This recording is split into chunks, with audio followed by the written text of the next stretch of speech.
민주노총 그 위원장을 또 하셨고, 또 지금 그 지도위원으로 열심히 활동을 해주시고 계십니다. 권병호 지도위원으로부터 발제를 듣도록 하겠습니다. 힘찬 박수로 모시겠습니다. 네.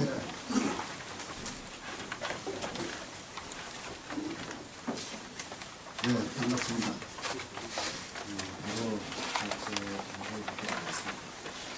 제가 발제를 요청받은 것은 민주노총의 평가와 이후 과제에 대한 발제를 요청받았습니다. 그런데 이 두 가지를 어떻게 담을까 고민해보니까 좀 답답한 부분도 있고 시간상 제약도 있고, 그래서 오늘 발제는 현재 민주노총의 상태 이후의 과제 중심으로 제 나름대로 생각하는 것을 말씀드리겠습니다.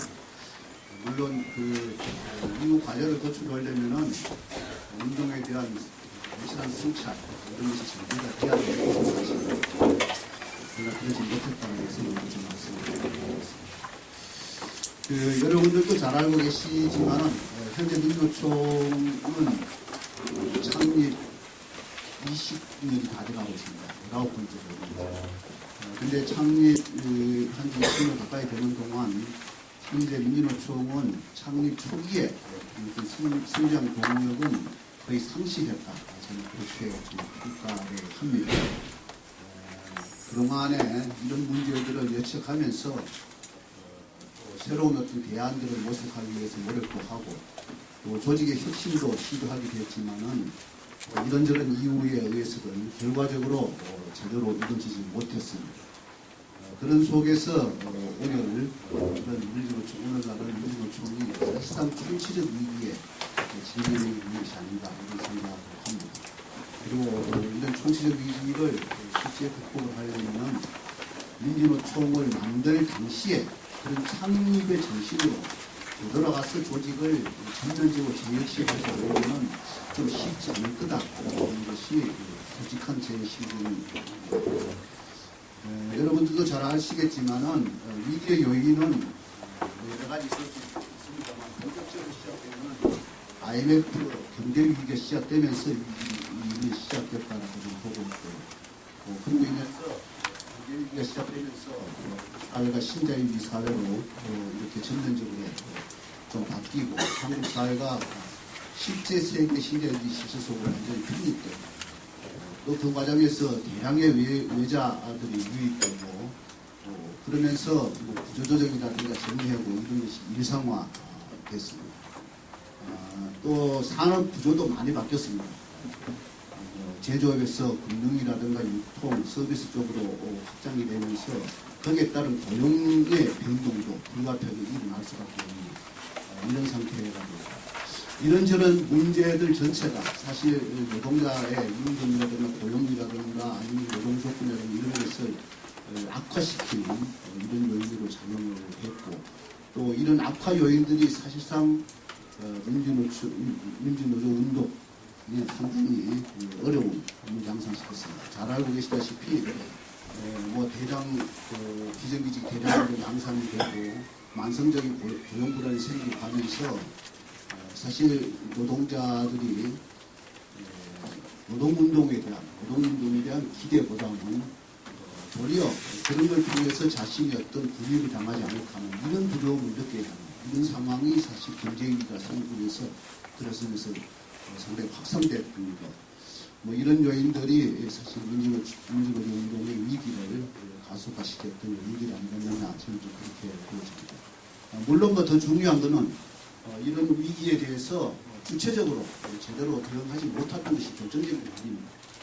원래 그 위기의 문제는 외부의 요인에서 찾아야 되지만은 사실상은 내부 주체의 요인에서부터 주체의 조건에서부터 찾아야 그 위기를 극복할 수 있다라고 생각을 합니다. 그런 면에서 그런 외부 환경의 변화에 대해서 노동운동이 어떻게 대응해 왔던가 한번 명치하게 우리가 검토해봐야 될 필요가 있다. 저는 내부의 그런 요인들이 크게 작용한 측면이 있다고 보입니다. 지금 노동운동의 위기를 맞이하면서 나타나고 있는 현상들은 여러 가지 나타나고 있습니다. 첫째, 제가 볼 때는 민주노조라고 얘기했지만 사실 민주노조의 정체성은 상당히 훼손되어 있다 이렇게 보입니다.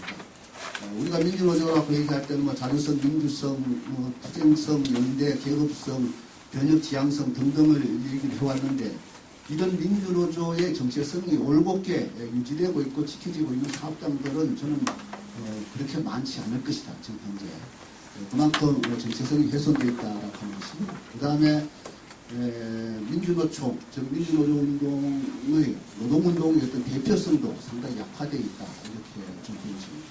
계급 구성상으로도 그렇고 또 계급 규모상으로도 그렇고 실제 민주노총이 계급 대표성을 주장하기에는 상당히 어려운 조건을 지금 가지고 있다.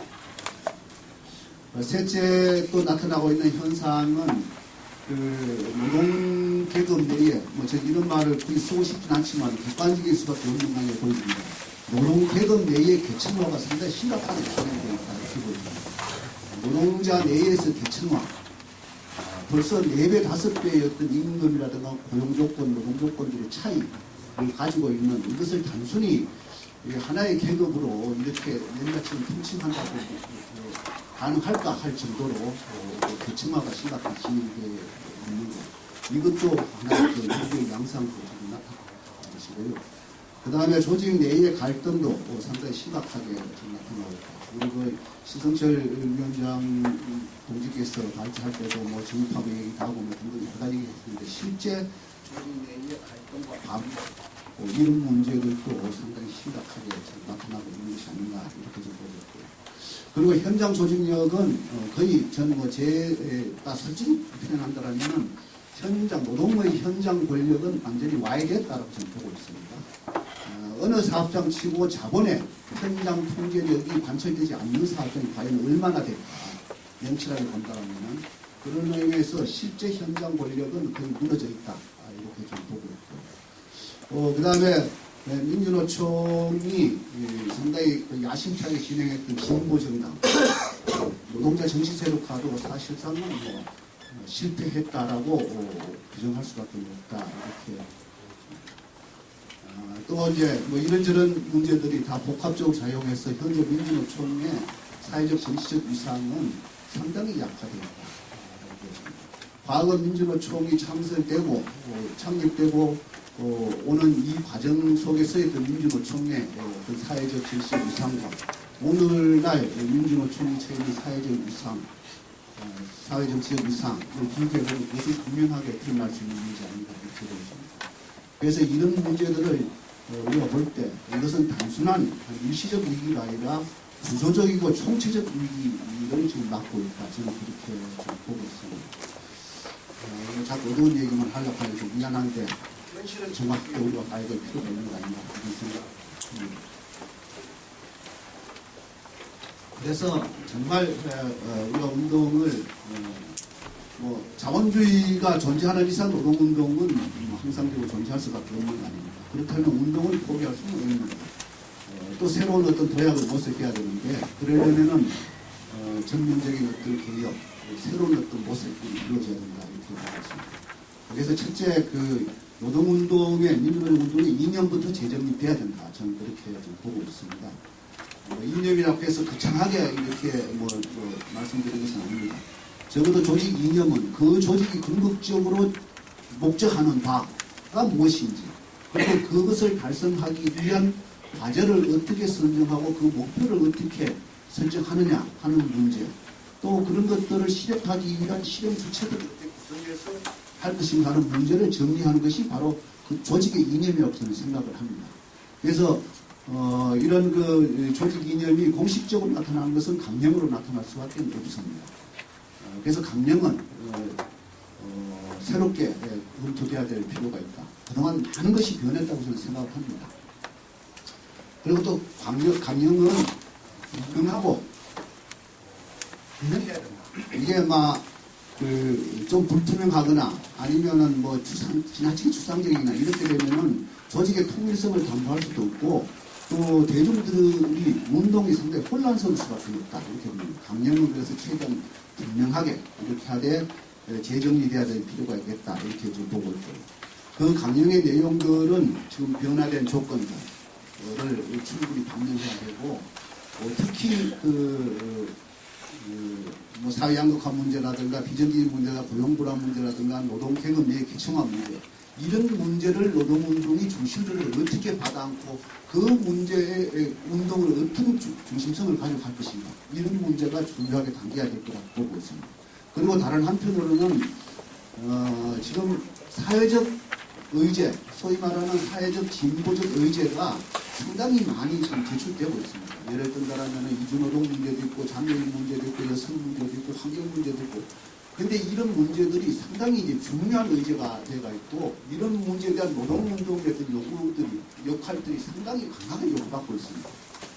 그럼 이 문제들에 대해서는 우리 노동운동은 어떻게 반응할 것인가 하는 문제도 이제는 강령으로 담아내야 될 거라고 좀 보고 있습니다.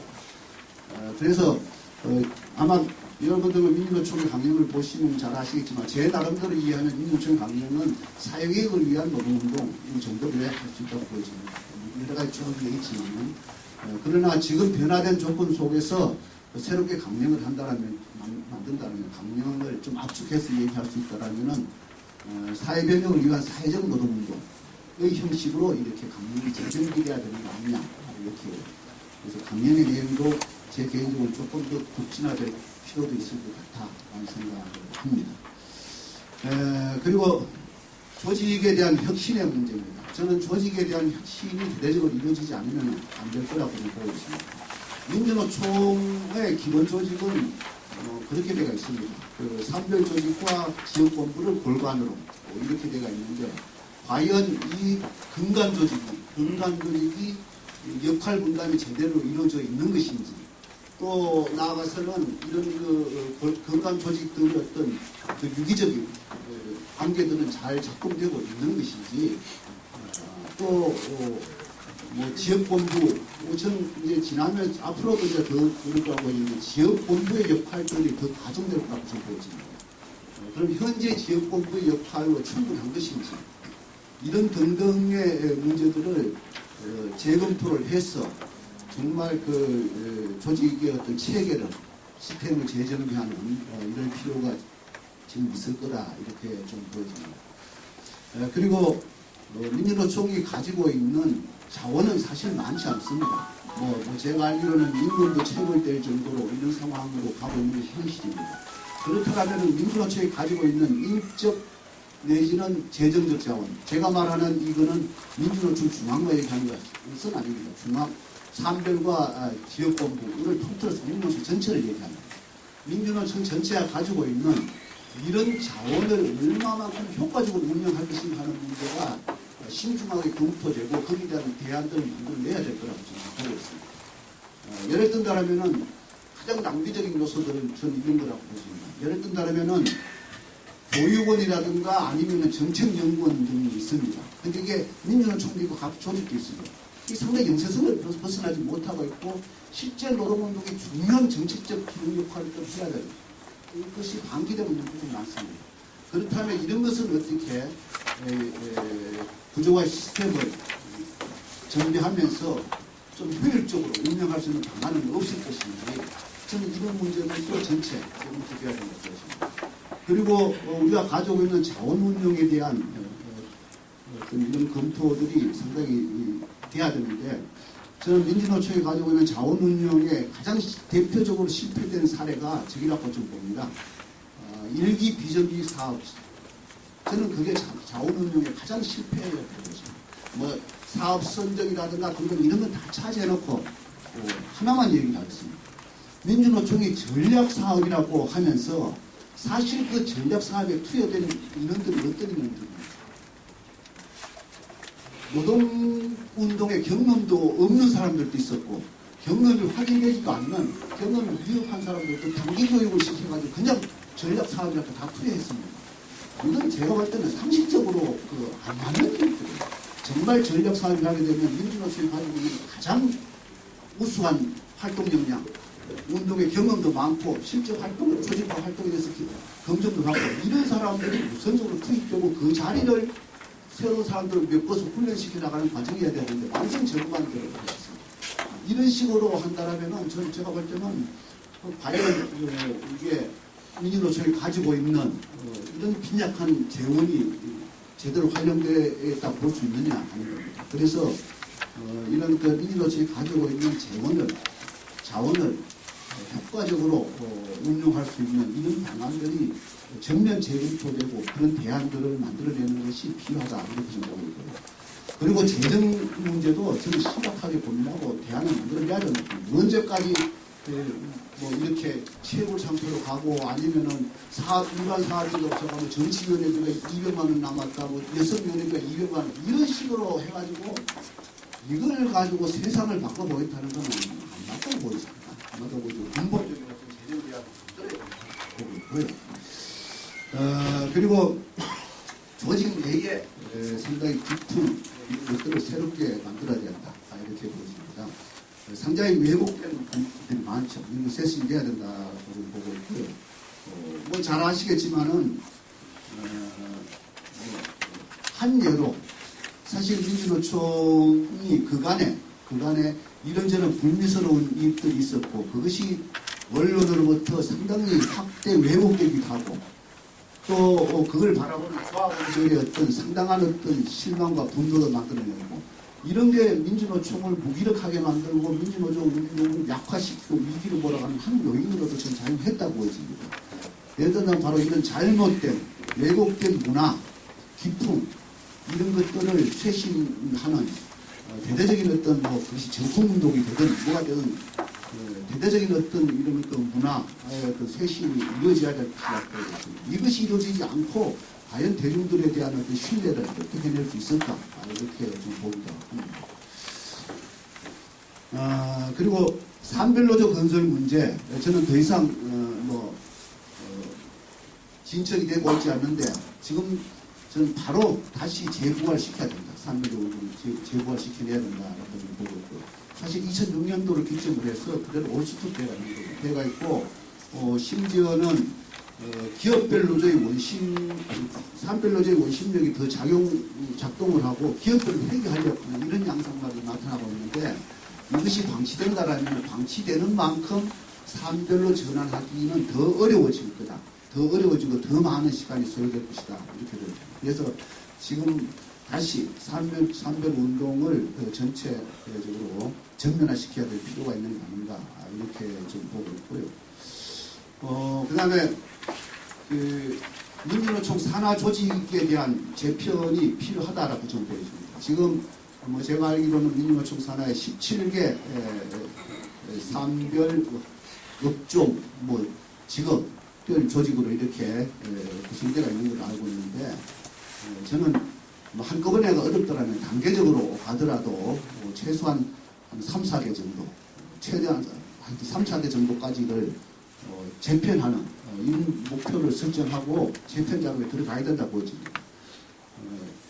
최소한 산별로서의 기능을 하려면은 최소 15만에서 20만 정도 돼야 산별적 기능을 할 수도 있을 테고 그런 단협의 실효성들을 또 산업적 차원에서 확산시켜 나갈 거라고 저희들이 보고 있습니다. 그래서 민주노총 산하 조직에 대한 이런 풍폐화를 통한 재편 문제도 지금 고민하고 준비해 들어가야 되지 않겠느냐 이렇게 좀 보여집니다.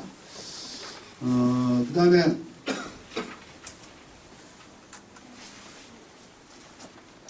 노동계급의 대표성을 확보하는 문제인데요.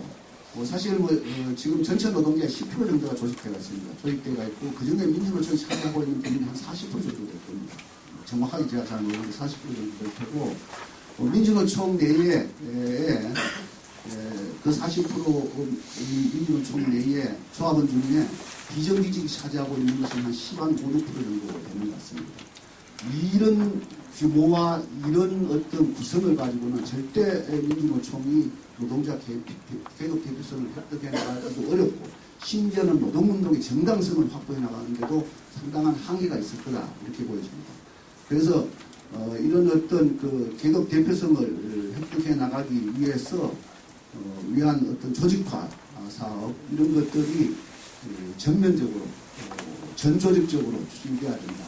아까 전략 조직이니까 얘기를 했는데 실제 이제 그런 관점에서 접근하지 않으면 안 될 거라고 좀 보고 있고요. 노동조합이라고 하는 것이 저는 그렇게 생각합니다. 노동조합은 1차적 과제가 광범위하게 산재되어 있는 노동자들을 최대한 조직해서 가장 큰 자본에 대한 가장 큰 압력을 행사할 수 있도록 하는 것. 이게 가장 핵심적인 조직이거든요. 1차적 과제는 그렇게 생각합니다. 그렇다면 지금 현재 조직화 문제는 단순히 단순한 문제가 아니라 노동운동이 어떤 사활적 그걸 걸고 조직을 해야 될 거라고 보지고 있고요. 그 조직은 두 가지 방향으로 저는 진행해야 될 거라고 봅니다. 하나는 어쨌든 기존에 조직된 노동자들을 다시 민주노총으로 참여를 견인해내는 것이 중요하다고 보입니다. 상급 조직이 없는 조직이 한 20만 정도 됩니다. 조합원 숫자로 한 20만 정도 되고 저는 필요하다는 한국노총에 대한 조직 개혁이 필요하다고 봅니다. 우리가 뭐 억지로 조직할 필요는 어려고 그쪽을 분열시키고 해야 될 이유는 없지만 우리 스스로가 노동운동의 정당성을 확보하고 노동운동의 민주성을 확보해 나가는 과정 속에서 저는 한국노총 산하의 이탈을 우리가 간접적으로 분명해내면서 우리 스스로 확대해 나갈 수 있는 거라고도 좀 보고 있습니다. 그래서 이런 기존에 조직된 노동자들을 견인해내는 것과 함께 하나는 이제 중소형세 비정규 노동자들을 조직하는 것. 물론 후자가 가장 중요하고 후자는 그야말로 전략적으로 고민해야 된다 이렇게 좀 보이고 있고요. 그걸 통해서 노동운동 주체의 재구성으로까지 나아가야 되는 거 아니냐 이렇게 보입니다. 지금 고민하고 있던 200억 기금 사업도 이런 문제와 연동해서 나온 것이라고 좀 보고 있습니다. 지금 뭐 시간이 다 됐죠. 네?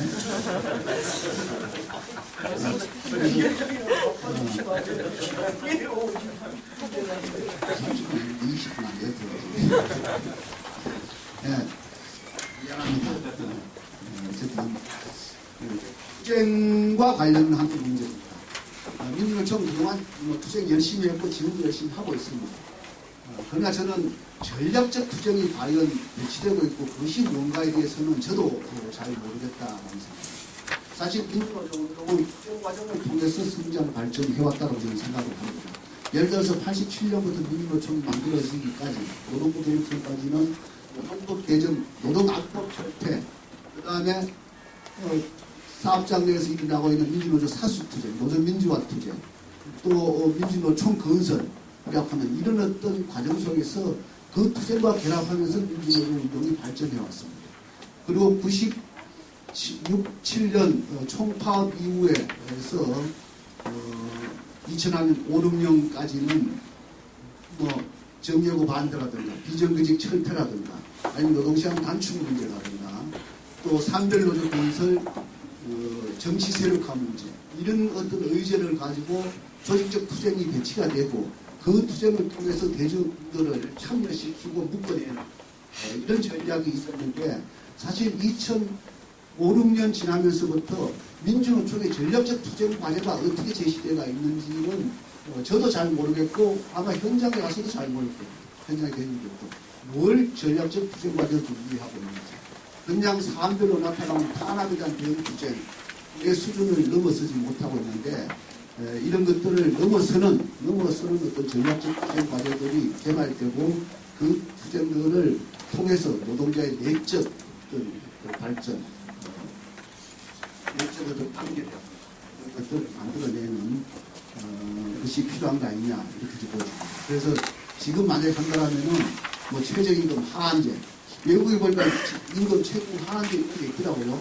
얼마 전체 노동자 평균임금의 얼마 이상으로 줘야 된다. 하한제가 있어요. 우리만큼 외국에 보면 그런 게 있더라고요. 하한제의 문제라든가 전 노동시간 단축 문제도 다시 재검토돼야 된다. 그래서 35시간이 될지 36시간이 될지 37시간이 될지 모르지만 노동시간 단축 문제를 다시 걸고 상한제를 이제는 만들어야 된다. 명확하게 상한제를 만들어야 그런 노동시간 단축 문제라든가 그 다음에 뭐 비정규직 이게 문제라든가 이런 걸 중심한 제도 개혁 문제를 전면화시킨 투쟁을 전략적으로 배치하고 이런 투쟁을 통해서 전체 회의를 조직하는 이런 투쟁 과제 전략이 좀 만들어져야 되는 거 아니냐 이렇게 좀 보여집니다.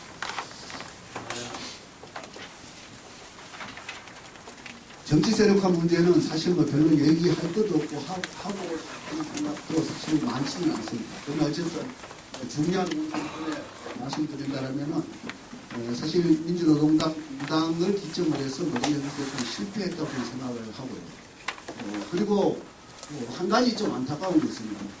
민주노총이 노동자 정치세력화를 편향해 보았는데 민주노동당이 분당된 이후에 그 실패의 책임을 전부 다 외부로 돌리고 있다. 저는 이거 잘못됐다고 보고 있습니다. 민주노총은 냉정하게 얘기하기로는 정치 세력화, 분당을 비롯한 정치 세력화의 피해자가 아니라 가해자 책임자입니다. 저는 이런 문제인식부터 먼저 가져야 되는 거 아니냐 이렇게 좀 보고 있고요. 그 다음에 그 분당된 이후에 실제 뭐 정치 세력화라고 하는 것이 다양한 갈래로 상당히 복잡하게 진행되고 있습니다. 지금 뭐 정당만 하더라도 합법적인 진보 진영 내의 합법적인 정당만 하더라도 한 뭐 3개, 4개, 한 4-5개 정도 되고 또 독자적인 어떤 정치 세력을 모색하는 단위들만 해도 한뭐 4개 뭐 이렇게 되는 것 같습니다. 지금 상당히 이제 다양한 갈래로 이렇게 모습이 되고 있는데 중요한 거는 과연 우리처럼 척박한 진보의 토대가 척박한 속에서 이런 그 다양한 각자의 어떤 진보 정치 운동의 모색이 성공으로 이어질 가능성이 과연 얼마나 될까 하는 데 대해서는 저는 대단히 좀 회의적으로 좀 보고 있습니다. 바로 이런 문제의 전반에 대한 어떤 냉철한 어떤 평가, 검토를 통해서 민주노총은 이후 정치세력화에 대한 새로운 어떤 대안을 만들기 위한 준비를 지금부터 차근차근히 하는 것이 중요하다. 지금 당장 어떤 정치 방침을 뭐 통일되게 내고 뭐 이렇게 하는 것이 그렇게 중요할 것은 않다. 낼 수도 없을 것 같아요, 지금. 낼 수도 없을 것 같고. 지금은 뭐 정치일정이라든가 이런 게 따라가지고 불가피하게 대응할 수밖에 없는데 지금은 대중운동의 어떤 위해가 되지 않는 법인 내에서 최대한 함께할 수 있는 정도의 방침만 내고 대신 민주노총은 정말 노동자 정치세력과의 상을 어떻게 가지고 갈 것인지 그 과정과 방법을 어떻게 밟을 것인지 하는 데 대해서 지금부터 준비하고 계획을 만들어 나가는 것이 중요할 것 같다 이렇게 좀 보여집니다. 제가 이런 얘기를 해서 또 정치세력화 열심히 활동하고 관심 있는 사람들한테 좀 비판받을 수 있을지 모르지만 어쨌든 현재 제가 바라보는 상태는 그 이상을 넘어서렸고 무리하게 넘어서려고 했을 때 대중운동 자체까지도 상당히 많은 혼란과 어려움을 가져올 수밖에 없는 거 아니냐. 그래서 지금은 정치 세력화 문제에 대해서는 차분하게 성찰하고 검토하고 새로운 대안들을 만들고 준비해 나가는 과정이 되어야 될 거 아니냐 이렇게 봅니다.